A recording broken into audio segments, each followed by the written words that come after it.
வணக்கம். வரும் நாட்களில் இந்தியாவில் நடக்கக்கூடிய அனைத்து தேர்தல்களிலும் இவிஎம்களை தடை செய்ய வேண்டும் என்கிற முழக்கத்தை முன்வைத்து வட இந்தியாவில் ஒரு மாபெரும் மக்கள் போராட்டம் வெடித்து கிளம்பியிருக்கிறது. உங்கள் செப்டிக் டேங்கில் துர்நாற்றமா வழிந்து வருகிறதா? நோய் பரப்பும் கரப்பான் கொசு தொல்லையா? கவலை வேண்டாம். கிளீன் செய்ய லாரி வேண்டியதில்லை. பிரிஸ்டினோ வாரியர் செப்டிக் டேங்க் கிளீனர் ஒன்றே போதும். அந்த வீடியோவை நீங்கள் பார்க்குறதுக்கு முன்னாடி ஒரு மிக முக்கியமான விஷயத்தை நான் சொல்லணும்னு விரும்புகிறேன். என்ன அப்படின்னா, வரும் நாட்களில் இந்தியாவை விட்டே பாஜகவுடைய இன்றைய மிக முக்கியமான தலைவர்கள் எல்லாம் தப்பி ஓடக்கூடிய சூழல் விரைவில் ஏற்படுவதற்கான வாய்ப்பு உண்டு என்பதை பல ஊடகத்தின் பல முக்கியமான நபர்கள் இன்றைக்கு சொல்லி கொண்டிருக்கிறார்கள். அதற்கு என்ன காரணம் அப்படிங்கிறத பார்க்கலாம். ஆனால் அதுக்கு முன்னாடி நீங்கள் அந்த வீடியோவை பார்த்துருங்க. है जो जीत जाए वही जीतेगा जिसको मोदी जिताना चाहेगा. पूरा सिस्टम उसके हाथ में है. ये इलेक्शन कमीशन जो है इसको अरेस्ट करके देशद्रोह में गिरफ्तार करके जेल नहीं भेजा जाएगा. और देश में ईवीएम से नहीं, बैलेट पेपर से चुनाव नहीं होगा. तब तक आप मोदी को नहीं हरा सकते. ये सपने देखना बंद करो, भूल जाओ. लोगों के द्वारा चुनी हुई नहीं, ईवीएम के द्वारा चुनी हुई सरकार, वोट चोरी करके जीती हुई सरकार. 12 साल के अंदर मोदी साहब ने पूरे देश के और विदेश के जितने चोर, उचक्के, डाकू, लुटेरे, बेईमान, धोखेबाज, बलात्कारी, रेपकारी, जितने भी देश के लुटेरे सारे इकट्ठे करके एक पार्टी बना ली है. आई बात समझ में? और इस देश की जनता को बेवकूफ बना रखा है और कुछ नहीं किया है. मीडिया कह रही डंका बज रहा पूरी दुनिया. भाई एक तरह से ना आधा गुलाम हो गया देश. पहले अंग्रेजों ने गुलाम कर रखा था इस देश को. अब ये काले आ गए हैं इस देश के. एक आरएसएस और बीजेपी, ये दोनों ने अंग्रेजों का साथ दिया था. अंग्रेजों थे जिस टाइम में, अंग्रेजों का साथ दिया था और अब वही कर रहे हैं. यही चाहते हैं कि हमारा राज चले और इस देश की जनता गुलाम रहे और कुछ नहीं है. आपने सुना नहीं, कहने ने 2014 के बाद आजादी मिली है भारत. आजादी मिली है, एक गुलामी की तरफ जा रहा है. 12 साल हम गुलाम हो गए. अब तो 12 साल हो गए. अब हो गए ना, तो कैसे हो गए? वोट चोरी. आई बात समझ में? अच्छा, वोट भी चोरी का मुद्दा है क्या? अरे भैया कहाँ हो यार तुम? हिंदुस्तान में कहाँ हो? 1.25 लाख स्कूल बंद कर दिए पूरे देश में यार. 1.25 लाख से ऊपर स्कूल इन्होंने बंद कर दिए. पूरी शिक्षा प्रणाली को चौपट करने का इनका धंधा है और ये बहुत बड़ा व्यापार है. आपको व्यापम घोटाला मालूम है? आज रिकॉर्ड उठा के देख लो कहीं से, कुछ हुआ उसका? आप कह रहे हैं भगवान इनको सद्बुद्धि दे, ये तो राम मंदिर में डाका कर दिया. अरे भाई अब कहाँ है? अब देश की जनता को लूट लिया. देश की जनता को लूट लिया, देश को लूट लिया. जंगल, तालाब, नदियां सब लूट ली. अब मंदिरों की बारी है, शुरुआत हो गई है. एक एक मंदिर लूट लिया जाएगा. पहले भी इस देश का एक एक मंदिर लूटेगा. शुरुआत हो गई है राम मंदिर से. जो बैठे हुए हैं गद्दी पे, और कौन लूटेगा? जनता जागरूक हो गई है भाई. अब ये शुरुआत है, आगे आगे देखो होता है. 400 कुछ सीटें यहाँ उत्तर प्रदेश में. मैं ये कहता हूँ खुले चैलेंज पे नरेंद्र मोदी का खुला चैलेंज करता हूँ. 200 ऊपर से सीट, 200 से ऊपर वाली जितने भी राज्य हैं, उसमें किसी एक राज्य को चुनकर बैलेट पेपर से चुनाव कर दें. नरेंद्र मोदी को उसकी अपनी औकात पहचान में आ जाएगी कि वो कितने औकात में है. देश उसको समझा देगा. तो एक नरेंद्र मोदी काम करो. 200 से लेके उत्तर प्रदेश का एक बड़ा राज्य है, वहां पर सिर्फ बैलेट पेपर से सिर्फ और सिर्फ एक राज्य में चुनाव करा लो. और वो चुनाव नहीं होंगे, सिर्फ एक टेम्परेरी सैंपल होगा पूरे देश की जनता के लिए. तुम्हें तुम्हारी औकात समझ में आ जाएगी नरेंद्र मोदी. तुम्हारी औकात क्या. இந்த வீடியோ பற்றி பேசுறதுக்கு முன்னாடி தமிழ்நாட்டில் ஒரு மிக முக்கியமான முடிவு ஒரு மிகப்பெரிய கட்சியால் எடுக்கப்பட்டிருக்கிறது.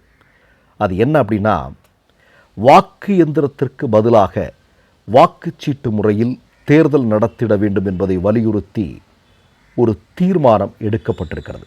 எங்கு எடுக்கப்பட்டிருக்கிறதுனா, திராவிட முன்னேற்றக் கழகத்தினுடைய சட்டத்துறை ஆலோசனை கூட்டத்தில் இந்த தீர்மானம் நிறைவேற்றப்பட்டிருக்கிறது. கொஞ்சம் காலம் கடந்தானாலும் இப்போது அந்த முடிவை எட்டி இருப்பது என்பது மிகவும் வரவேற்கத்தக்க விஷயம். கூடுதலாக சில செய்திகளை நான் சொல்ல விரும்புன்னு நினைக்கிறேன். 2019 வாக்காளர் பட்டியலிலிருந்து ஏறத்தாழ 12,70,00,000 வாக்காளர்கள் நீக்கப்பட்டிருக்கிறார்கள் என்கிற அதிர்ச்சிகரமான தகவல் இப்போது வந்து கொண்டிருக்கிறது. அதில் நீங்கள் பார்த்தீங்கன்னா 4 கோடிக்கும் அதிகமான வாக்காளர்கள் யார் அப்படின்னு பார்த்தா முஸ்லீம்கள். 3 கோடிக்கும் அதிகமான வாக்காளர்கள் யார் அப்படின்னு நீங்கள் பார்த்தீங்கன்னா பட்டேல் சமூகத்தை சார்ந்தவர்கள். இது போக நீங்கள் பார்த்தீங்க அப்படின்னா மற்ற இவர்களுக்கு வாக்களிக்க மாட்டார்கள் என்பது உறுதியாகக்கூடிய ஆட்களுடைய பெயர்களும் அதிலிருந்து நீக்கம் செய்யப்பட்டன. அப்படி நீக்கம் செய்யப்பட்டதற்கு பிறகும் மோடியும் அமித்ஷாவும் 2024 பாராளுமன்ற தேர்தலில் 230 இடங்களில் மட்டும்தான் வெற்றி பெற்றார்கள். நீங்கள் கொஞ்சம் யோசிச்சு பாருங்கள். அப்போ எந்த அளவிற்கு மக்கள் இவர்களுக்கு எதிராக இருக்கிறார்கள், ஒரு எதிரான மனநிலையில் இருக்கிறார்கள் என்பதை உறுதி செய்வதற்கு இதைவிட மிகப்பெரிய ஆதாரம் வேணுமா? வாக்கு எந்திரத்தையும் தேர்தல் ஆணையத்தையும் மட்டுமே நம்பி ஒரு கட்சி ஆட்சி அதிகாரத்தில் இருந்து கொண்டிருக்கிறது. இப்போ நீங்கள் ஒன்றும் இல்லைங்க, இவ்வளோ பெரிய மோசடிகள் நடப்பதாக ஆதாரத்தோடு பல பேர் அம்பலப்படுத்தி கொண்டிருக்கிறார்கள். இது மட்டுமில்லை, பாஜகவுடைய ஆட்சி இன்றைக்கு நடைபெறுவதற்கு மிக முக்கியமான காரணம் என்ன? பாஜகவில் இருக்கக்கூடிய 112 பாராளுமன்ற உறுப்பினர்கள், எம்பிக்கள் மற்ற கட்சியை சார்ந்தவர்கள், இவர்களுடைய கட்சியை சார்ந்தவர்கள் அல்ல. அதே மாதிரி நீங்கள் பார்த்தீங்கன்னா 206 எம்எல்ஏக்கள், அதில் பெரும்பாலும் காங்கிரஸ்காரர்கள். அவங்கள கொண்டு வந்தால் இவங்க ஆட்சி நடத்திட்டு இருக்காங்க பல மாநிலங்களில். 12 முன்னாள் முதலமைச்சர்கள் பாஜக கட்சியை சார்ந்தவர்கள் அல்ல, மற்ற கட்சியை சார்ந்த 12 முன்னாள் முதலமைச்சர்களை ஒரு கட்சிக்குள்ளே கொண்டு வந்திருக்காங்க. இப்படியெல்லாம் தான் இவர்கள் கடந்த 13 வருடங்களாக ஆட்சி நடத்தி கொண்டிருக்கிறார்கள்.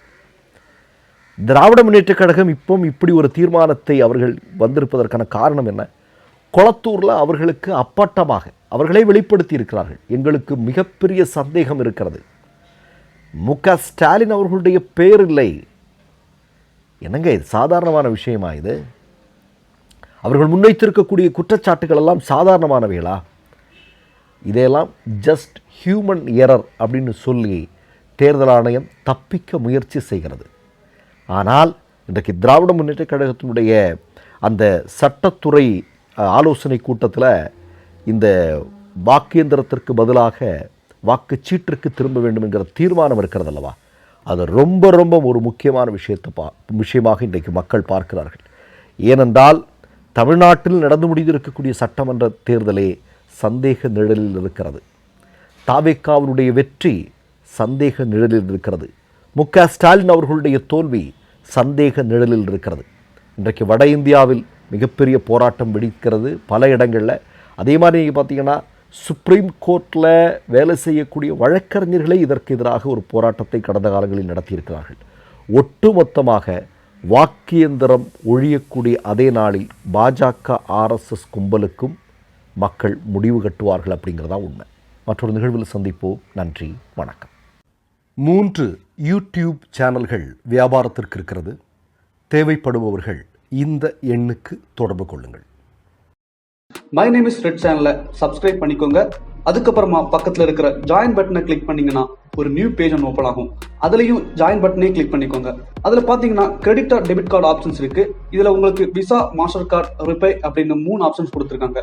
அதில் நீங்கள் எந்த கார்டு சூஸ் பண்ணுறீங்களோ அந்த கார்டோட நம்பர் என்டர் பண்ணிக்கோங்க. அப்புறமா கார்டோட வேலிடிட்டி மந்த் அண்ட் இயரை டைப் பண்ணிக்கோங்க. அடுத்தபடியா உங்க கார்டோட பின்னால CVC கோடுன்னு சொல்லிட்டு 3 நம்பர்ஸ் கொடுத்துருப்பாங்க. அந்த நம்பரை இதில் என்டர் பண்ணிக்கோங்க. அப்புறமா அட்ரஸ் அண்ட் இன்ஃபர்மேஷன் என்டர் பண்ணிட்டு பைங்கிற பட்டனை கிளிக் பண்ணிக்கோங்க. ஒருவேளை உங்க கார்டு நம்பர் இன்வாலிட்னு காமிச்சிச்சுன்னா உங்க கார்டுல இன்டர்நேஷனல் யூசேஜை எனேபிள் பண்ணுங்க.